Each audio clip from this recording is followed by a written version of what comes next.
ఈ షార్ట్ వీడియోలో అయితే సాయి లంచ్ బాక్స్ ప్యాక్ చేద్దాం. సో ఫస్ట్ మేమైతే లైక్ పులిహోర చేసేసుకొని మార్నింగ్ బ్రేక్ఫాస్ట్గా తినేసామన్నమాట. సో రైస్ అయిపోయింది కదా, సాయికి లంచ్ బాక్స్గా డిఫరెంట్గా ట్రై చేద్దామని సో అత్తయ్య ఆలు పరోటా చేద్దాం అనుకున్నారనమాట.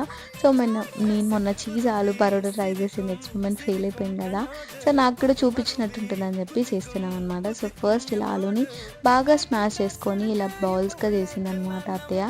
ఫస్ట్ మనం ఇలా పిండిని మరీ మెత్తగా కాకుండా హార్డ్గా కాకుండా మీడియంగా చేసుకొని ఇలా మీడియం సైజ్ అయ్యాక ఇలా మనం స్టఫ్ చేసుకొని మెల్లిగా చేయాలన్నమాట చపాతీలాగా. అంతే, దాని తర్వాత ఆయిల్ అని గీ వేసుకొని రోస్ట్ చేసుకోవడమే. సో అదే చేస్తే నేను ప్యాక్ చేశాను అనమాట బాక్స్ని. అలా అయితే 3 పరాటాస్ పెట్టి దానికి సైడ్గా లైట్గా టమాటో కుచ్చ ప్యాక్ చేశాను అనమాట. సో అంతే, సాయి లంచ్ బాక్స్ అయితే ప్యాక్ అయిపోయింది. అండ్ ఆ రోజు లంచ్కి అత్తమ్మ అయితే ఎగ్ పులుసు చేసింది, చాలా యమ్మీగా ఉండే, ఫుల్గా తినేసా. అండ్ ఆ రోజు అయితే వెదర్ డిమాండ్ వల్ల టీ తాగేసా. అది షార్ట్.